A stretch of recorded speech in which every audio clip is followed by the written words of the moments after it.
जे भाजपचे जे ज्येष्ठ असतील त्यांना माझं एकच म्हणणं आहे की त्यांनी त्यांच्या नगरसेवकांना चुकीचं मार्गदर्शन करू नये, ते योग्य ते बघितलेल्या पत्रकार परिषदेमध्ये भरपूरशे नगरसेवक आणि जे स्वतःला पुढारी म्हणून घेतात अशा लोकांनी खूप वल्गना केल्या की भुसावळचा विकास नाही केला. इतकं 1998 ते 2009 पर्यंत 10 पर्यंत म्हणा.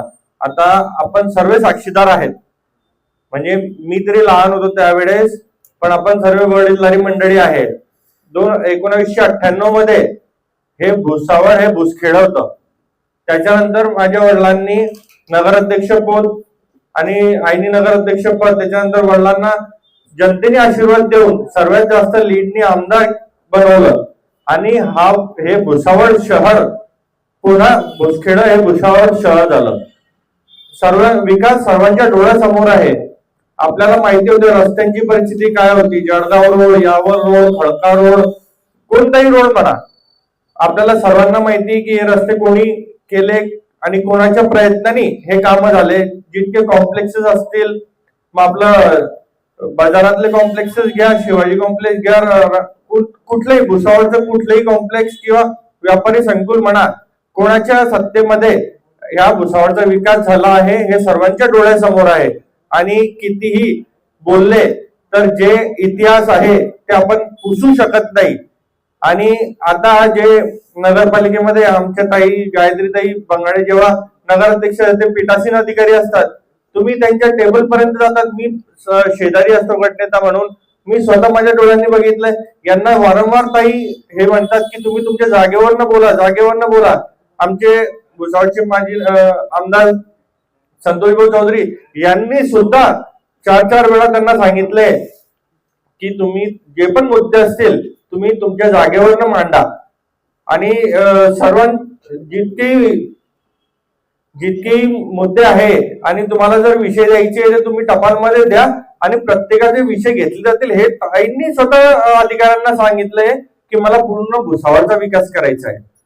आता मागच्या पहिल्या मिटिंगला मला वाटतं सचिन अण्णांच्या अंगावरती धावून आले होते. आता ते बसले सत्ताधारी गटामध्ये आणि ते विरोधी पक्षाच्या गटातून उठून सचिन अण्णापर्यंत जात आहे.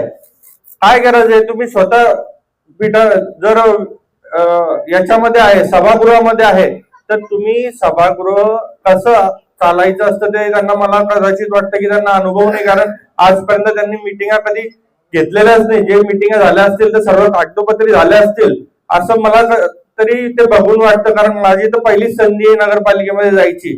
आणि राहिला प्रश्न भुसावळच्या पाण्याचा, आता अमृत योजनेचं कोणत्या ठेकेदारामुळे जैन इरिगेशन कंपनीला ब्लॅकलिस्टेड करण्यात आलं आणि का ते काम थांबवण्यात आलं आहे हे पण सर्वांना माहिती आहे. ठेकेदार कोण आहे सर्व माहिती आहे.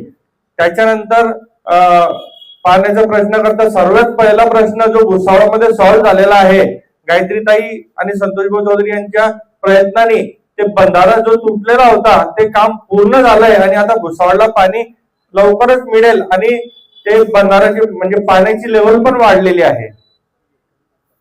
धन्यवाद. सचिन, आप ये बताइए इसलिए था क्योंकि अगर अपने घर के बच्ची पर कोई जोर से आएगा तो उसको जैसे के तैसे जवाब देना पड़ता है. और संतोषभाऊ चौधरी ने ताई को बच्ची माना है और कोई किसी के बच्चे के ऊपर कोई आएगा तो वो सहन करेगा नहीं और हम भी सहन करेंगे नहीं. त्याच्यामध्ये जेव्हा ताई निवडून आले आपण घटमुंडीला गेले त्यावेळेला ताईने पीडब्ल्यूडीला पत्र दिलं आहे की आपल्याला जेही काम करायचं असेल, मग ते नगरपालिका हद्दीमध्ये असेल तर तुम्ही ते हस्तांतर करून घ्या. म्हणजे नगरपालिका त्यांना, म्हणजे जर तुम्हाला जामनेर रोड, जर तुम्हाला समजा रेल्वे कॉलनी रोड जो आहे गांधी पुतळ्यापासून तर समजा तापी नदीच्या ब्रिज पर्यंत जर तुम्हाला तो रोड बनवायचा आहे तर ते तुम्ही हस्तांतर करून घ्या, असं पत्र गायत्रीताईंनी पहिल्याच दिवशी दिलेलं आहे. ते कशा करता की हे आमदार निधीमधनं जो होणारे काम आहे हे निकृष्ट दर्जाचे होतात आणि नंतर त्याचं मेंटेनन्स नगरपालिकेवरती भुर्दंड पडतो.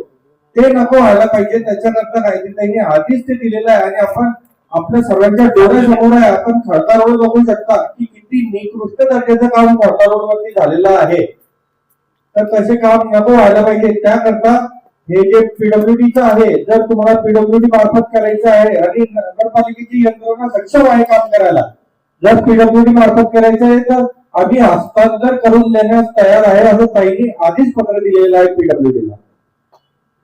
त्यांना एक विनंती आहे की तुम्ही मागील कोणी 15 वर्षापासून कोणी 20 वर्षापासून नगरसेवक आहे, आम्ही नवनिर्वाचित आहे सर्व नगरसेवक, आम्हाला तिथे शिकायचंय आणि आम्ही प्रयत्न करतोय. आता आपण बघितले माझे आमदार संतोषभाऊ चौधरी हे स्वीकृत म्हणून तिथे नगरसेवक कशा करता आले की जे आपले नवनिर्वाचित नगरसेवक आहे त्यांना व्यवस्थित कसं सभागृह चालवायचं, कसे मुद्दे मांडायचे आणि कसा विकास व्हायचा आणि त्याचं विजन त्यांच्याकडे आहे. गायत्रीताईला मार्गदर्शन करायचं आमच्या सर्व नगरसेवकांना. तसं ते भाजपचे जे ज्येष्ठ असतील त्यांना माझं एकच म्हणणं आहे की त्यांनी त्यांच्या नगरसेवकांना चुकीचं मार्गदर्शन करू नये, ते योग्य ते दाखवावं.